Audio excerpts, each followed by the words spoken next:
Fala, moçada, beleza?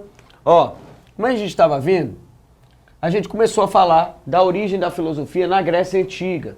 Então a Grécia começou a desenvolver uma linha de desenvolvimento de pensamento racional que mais tarde a gente vai identificar como filosofia. Quando ela nasceu, normalmente a gente não tem essa percepção ainda. São com o passar dessas escolas e desses períodos que a gente começa a identificar essa ideia da filosofia. Na verdade, a filosofia nasceu com o pensamento racional do questionamento, da argumentação, tá certo? E da tentativa de recompreensão do mundo e tirar a gente daquele mundo da narrativa mítica e fantástica. Então, as escolas, elas tiveram um objeto de estudo muito claro. Por isso que a gente consegue separar essas escolas filosóficas. Nós vamos ter os pré-socráticos, nós vamos ter os socráticos antropológicos, nós vamos ter os sistemáticos, tá? E depois a gente vai ver, no segundo momento, a escola também helenística, que compõe aí a filosofia grega antiga. O período pré-socrático, ele também é chamado de período materialista. A preocupação da filosofia nessa época era a origem do mundo. Daqui vieram aquelas 3 perguntas que até hoje não temos respostas concretas: de onde viemos, para onde vamos e quem somos na nossa plenitude. E houve até um tempo que universidades pagavam em dinheiro bolsas de estudo para quem respondesse essas 3 perguntas que parecem tão simples, mas que levam o homem a fazer um questionamento no nível racional imenso, da origem dele, da percepção dele, da função dele dentro desse mundo, tá? O grego, toda vez que se deparou com o mundo do qual vivemos, se deparou com algo racional, ele viu essas relações racionais. Então ele chamou esse conjunto de relações racionais de cosmos. Então a gente vive sobre uma percepção racional. É assim que o grego vê o mundo. E essa lógica racional do mundo é o cosmos. Sem ter uma origem bem clara de quem é que forma esse cosmos, o grego acredita no período pré-socrático que o cosmos é realizado, é originado por uma matéria. A matéria que tudo gera. Ela é o início e o fim de tudo. O nome dessa matéria, physis, tá? Daí vem o físico. O físico é o material, aquilo que você pega, é o palpável, é o próprio corpo, porque é ele do qual tudo é gerado.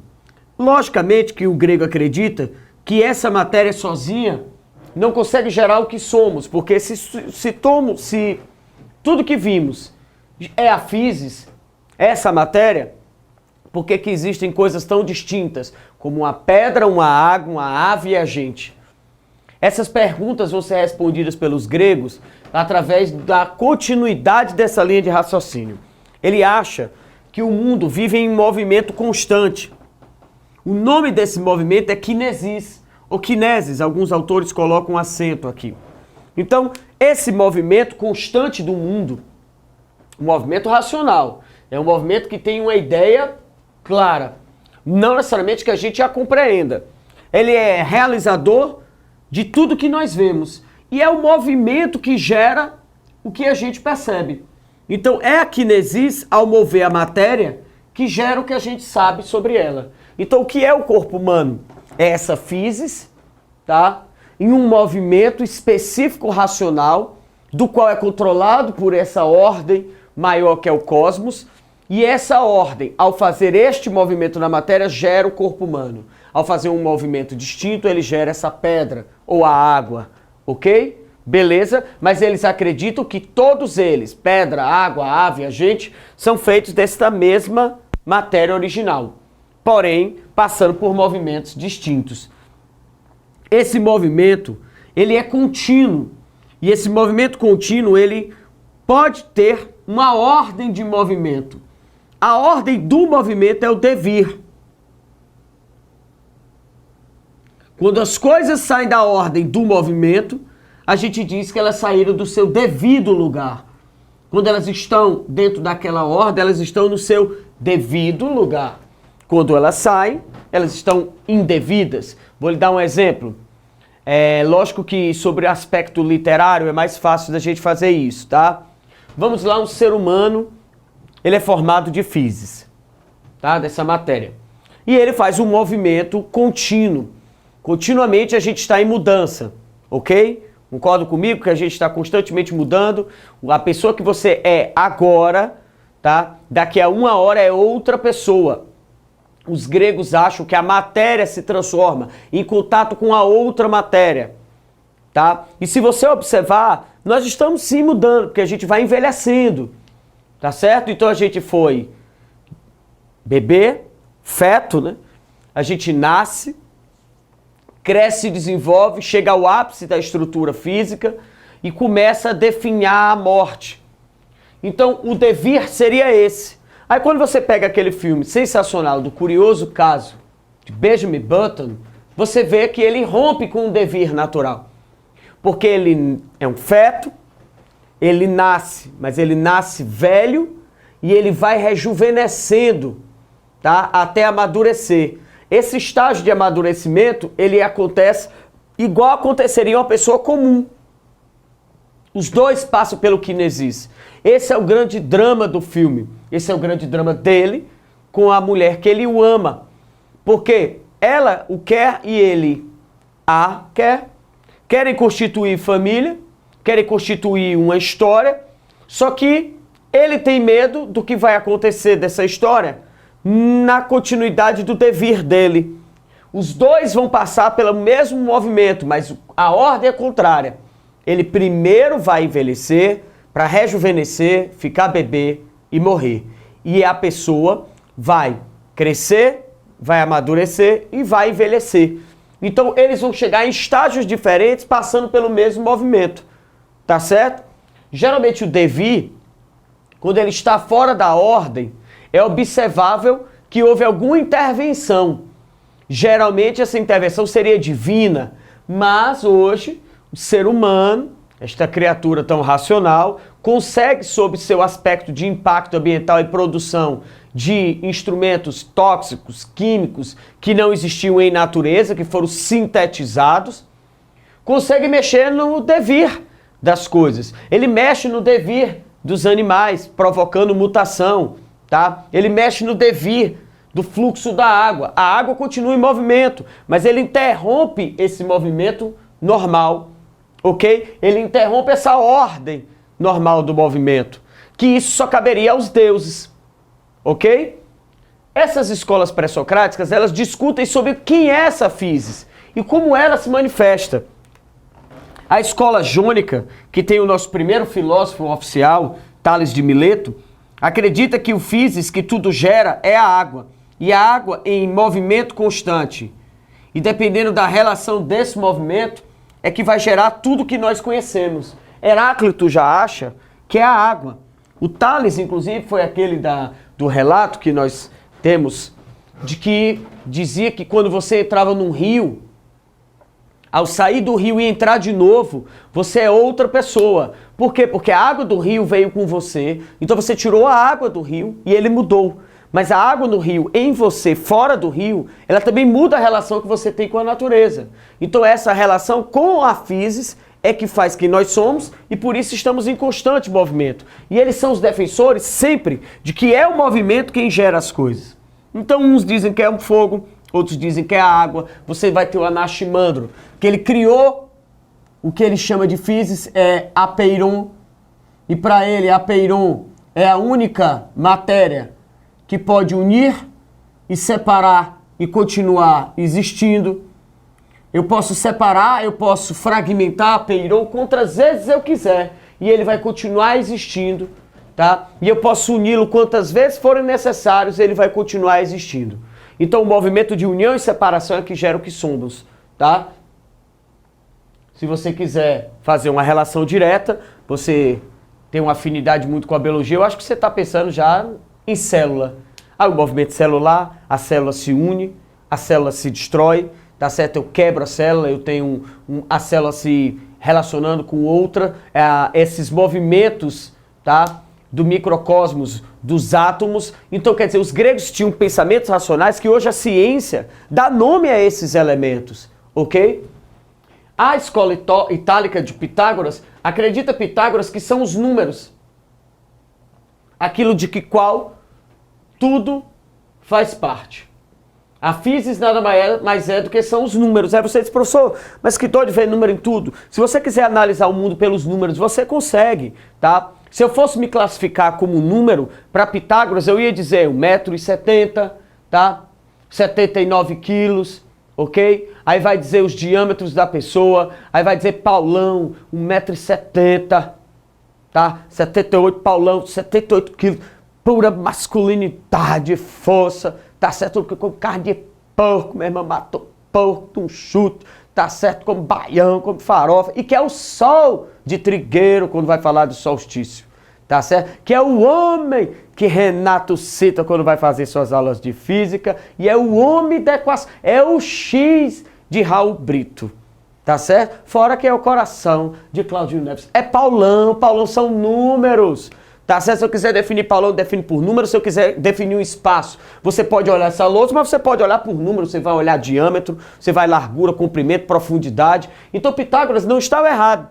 Só que ele cria uma relação numérica para tudo que ele vê. Lembra-se muito na sua mente, não descarte essas relações não, porque ela ajuda você a ver muito a filosofia. Aquele filme Tua Mente Brilhante, né? Onde você vai ter uma relação de uma figura que o tempo todo via um número nas relações que fazia associações, inclusive encontrava sequências numéricas que ninguém via, e elas eram aleatórias, mas ele que via isso por número, tá?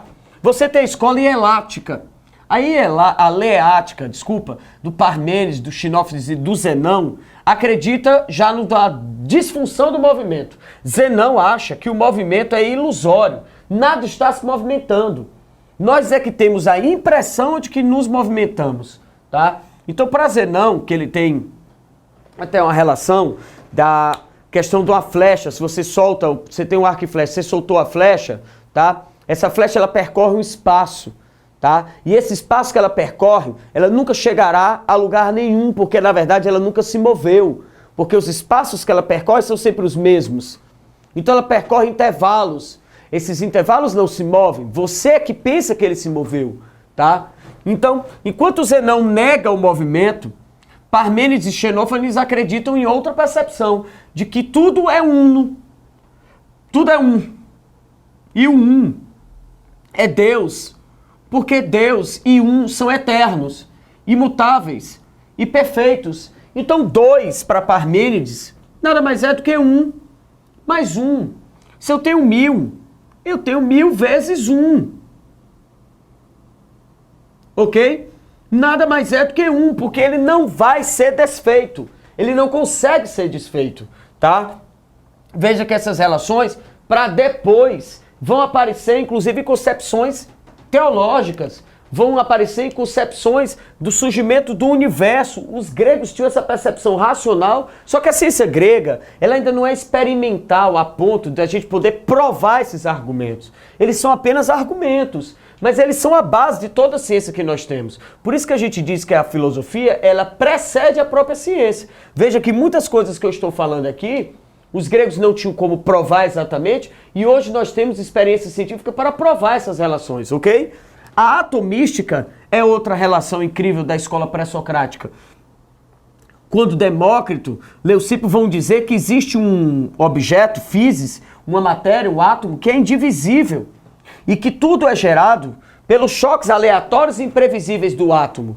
E a gente não sabia explicar a origem do mundo. E quando você pega a teoria do Big Bang, você pega a teoria baseada em algo que os atomísticos, tá certo, gregos falavam. O choque da matéria é que acaba criando a própria matéria, tá? Só que hoje a ciência acredita que eu posso controlar esse processo de choque, que eu posso fazer esse choque se relacionar em uma produção de uma matéria específica. Eles não tinham essa percepção, mas veja que eles já estão ligando a ideia da quebra, do choque para gerar a própria matéria. Enquanto aqui eu tinha a ideia do movimento, dos números, e eu chego à ideia do eles concluem as suas escolas materialistas com a ideia do indivisível e do choque para gerar a origem de tudo.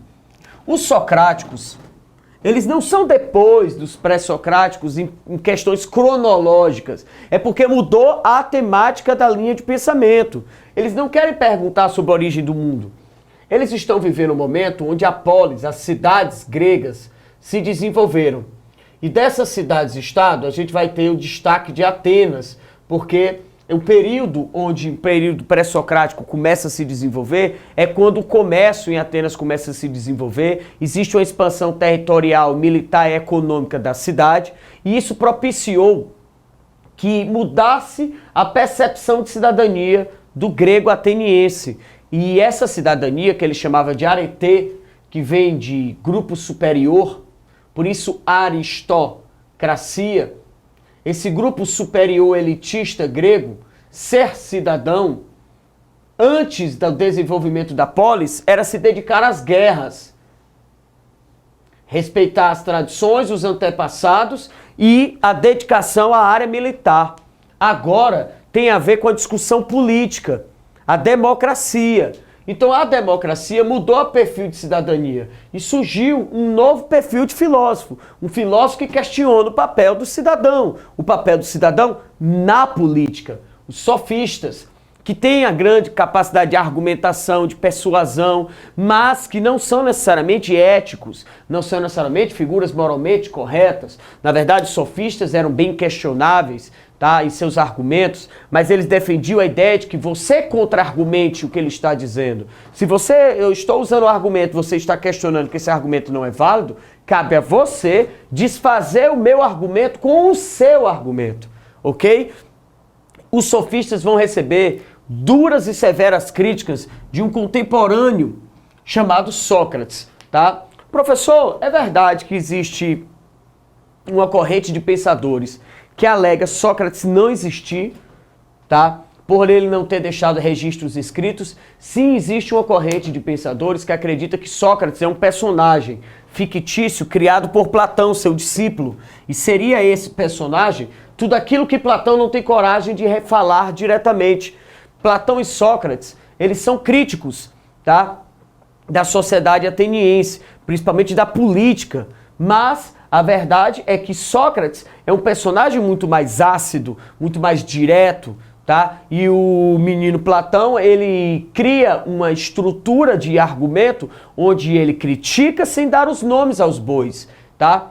Numa brincadeira que a gente usa muito nas redes sociais, o Sócrates seria um crítico raiz e o Platão seria um crítico Nutella, tá certo? Porque não bate de frente, não compra briga, ele usa uma série de argumentações onde ele cria um círculo, tá certo? De informações para chegar no que quer. Sócrates vai direto na sua crítica, por isso que ele é tão antropológico, porque ele questiona o papel do homem e ele usa isso através da mauêutica, que é a ideia da própria questão, os porquês das coisas.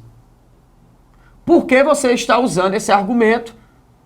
Por que você não está usando esse argumento? Lembrando que Sócrates não quer respostas. Ele não tem respostas. Ele quer as respostas. Ele só tem as perguntas. E isso incomodava a política em Atenas. Porque imagine que o político grego, ele toma as decisões através de questionamentos na assembleia, tá certo? Os gregos usam de discurso. Aí você está discursando, chegava Sócrates, e ele fala muito bem, tá? Chegava Sócrates e questionava, por que você disse isso? Aí a pessoa, não, eu disse isso baseado em tal coisa. Por que você se baseou nessa coisa?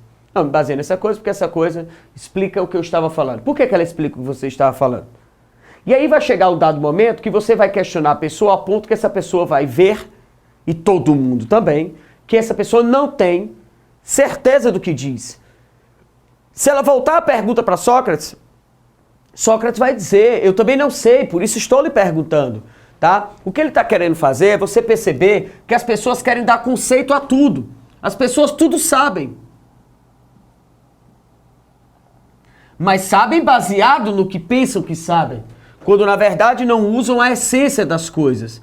Para Sócrates, o que faltava ao cidadão grego é ele desenvolver a essência, que é o valor real das coisas. Tá? A partir do momento que você tem um valor real das coisas, você pode usar o conceito, porque o conceito é baseado sobre a essência. Mas se você não tem a essência daquele texto, se você não tem a essência daquele conhecimento, como você pode conceituá-lo? Se você não sabe realmente o que ele significa, tá? Sócrates mexeu muito com a sociedade ateniense, só que ele é um representante da cidadania ateniense, uma cidadania que discute sobre seus problemas. E nas discussões, Sócrates colocava em xeque a própria democracia. Ele acaba sendo convidado a ser expulso desse processo, tá? Sendo condenado à morte, né? Tendo que tomar veneno, já que suas palavras eram tão responsáveis pelos problemas que criavam, tá? Lembrando que Sócrates não questionou a decisão, porque se questionasse, ele se tornaria vítima do próprio questionamento dele, tá? Na verdade, é óbvio que ele vai perguntar por que está sendo condenado, mas ele não vai desfazer a condenação, porque se ele desfizer a condenação, ele vai ter que dar uma resposta, a resposta que ele não tem, ok? A gente sabe por que ele foi condenado. Ele vai ser condenado porque ele questiona o papel desse político, desse cidadão. Ele vai ser condenado porque ele questiona o conceito que as pessoas usam. Então, com a morte dele, seu discípulo Platão cria sérios preceitos para fazer uma nova análise, mas sem ir direto ao foco, sem ir direto ao assunto. Por exemplo, é muito comum a gente citar o mito da caverna de Platão, onde ele critica a sociedade, onde havia um grupo que morava na caverna de costa para uma fresta para onde a luz entrava. Então essa comunidade se acostumou dentro daquela caverna a só ver a sombra das coisas que passavam.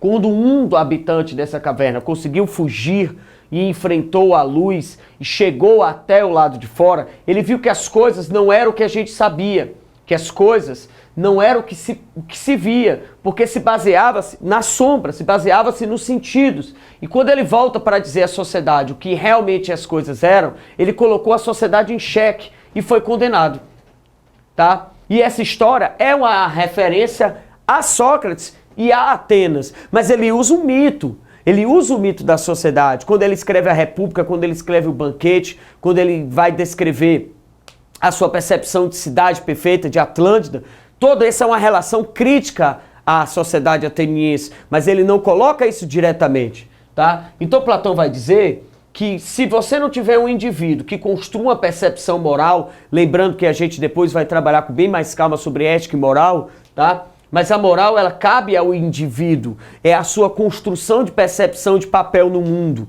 tá? Apenas as pessoas que não têm capacidade de discernimento não têm moral. A gente chama essas pessoas de amoral. Mas uma vez que você já é uma pessoa que se relaciona com o papel de cidadania, você ou é moral ou você é imoral, tá? E a moral do indivíduo é quem vai construir uma política correta. Para Platão, se a moral não for desenvolvida, o indivíduo não tiver moralmente protegido, se ele não for um indivíduo que corre numa linha reta, ele vai gerar uma política que corre para a moral para a qual ele defende. Se ele é uma figura imoral, teremos nessa política um cidadão que segue a mesma linha. Ele está batendo de frente com os sofistas, tá? E diz que o grande mal que o mundo não consegue construir a sua plenitude, seu desenvolvimento, é o fato que o mundo se baseia no sensível. Os sensíveis são os sentidos, e os sentidos falham. A gente vê algo que não é real, a gente escuta coisas sem nitidez, a gente até pega as coisas e não tem percepção clara. Então ele pede para você entender que o mundo do sensível e da matéria, ele falha. O mundo perfeito é do inteligível, ele é ideal. Ele não está palpável, ele pré-existe a você, ok? O seu discípulo, o discípulo de Platão, Aristóteles, ele cria outra escola, a escola sistemática. Por quê, professor? Porque Aristóteles, ele não só definiu as ciências, tá? Aristóteles, ele criou os princípios que a ciência hoje tanto usa, do desenvolvimento do conhecimento analítico. E o papel do questionamento analítico é estudar por que as coisas se formam. A origem das coisas dentro de uma percepção científica. E essa percepção é a lógica, tá? A lógica, que faz parte desse estudo analítico das coisas, para Aristóteles é tão importante que ele vai dividir a ciência. Lembrando que ele sempre coloca a filosofia como uma pré-ciência. Ele divide a ciência em ciências produtivas Ele divide as ciências em ciências contemplativas, que são aquelas que a gente não tem explicação, só nos basta admiração, quando se refere a Deus, por exemplo. Ele coloca a metafísica, que é aquilo que está fora da matéria. Então ele divide as ciências e ele quer colocar na mente das pessoas que é possível entender esse conhecimento desde sua origem, sempre traçando uma linha racional. Ao mesmo tempo, Aristóteles é um político. E ele está vivendo um momento do apogeu e, ao mesmo tempo, da decadência de Atenas. Aristóteles viveu um momento onde Atenas, depois da Liga de Delos, tinha ganhado muitos recursos para combater os persas nas guerras médicas, e as outras cidades, ao entregar os recursos a Atenas, usufruiu desses recursos e enriqueceu muito. Então os políticos estavam sendo muito criticados. E Aristóteles é um político, aristocrata, tá? Então o que é que ele vai fazer? Ele vai dizer que o problema não é a política. É quando o político não age respeitando a legitimidade da política. Então ele cria um quadro. Aristóteles tem um quadro das virtudes, que diz que aquele que segue as virtudes será um bom cidadão e uma política próspera. E tem, lógico, o quadro dos vícios. Então nesse quadro das virtudes ele diz que uma democracia é uma estrutura de governo que é próspera. O problema é que a democracia é um governo do povo. O que estava acontecendo era a demagogia, quando grupos políticos falam em nome do povo. Falar em nome do povo não torna esse governo do povo. É um demagogo, ele finge, ele falseia o real interesse. Legítimo e próspero é uma monarquia, que você tem a legitimidade do trono. Agora, a ilegitimidade leva o Estado à falência, que é a tirania. O tirano, ele é ilegítimo porque ele não é hereditário. Lembre-se que o tirano na Grécia, eles eram escolhidos, tá? E inclusive conseguiam ser populares. Não é o tirano que a gente tem a percepção no senso comum, que é aquela figura que é anti, tá certo, popular. Ao contrário. Ele também defende a aristocracia, da qual ele faz parte. A aristocracia é quando você tem um grupo elitista no poder. E ele diz que não tem nada pior do que quando você se encontra com a oligarquia, que é um grupo que toma o poder e se alega essa elite.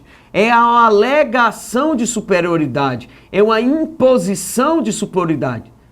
Essa imposição, essa ilegitimidade e esse falar em nome do grupo que realmente é o representante do Estado político é que leva a política à decadência. Lembrando sempre que Aristóteles tem que construir essa linha de raciocínio para tirar até o dele da reta, porque ele está sendo alvo de críticas políticas, mas ele é um cara que tem uma percepção política muito profunda, então ele cria argumentos para poder justificar o que está acontecendo. Beleza?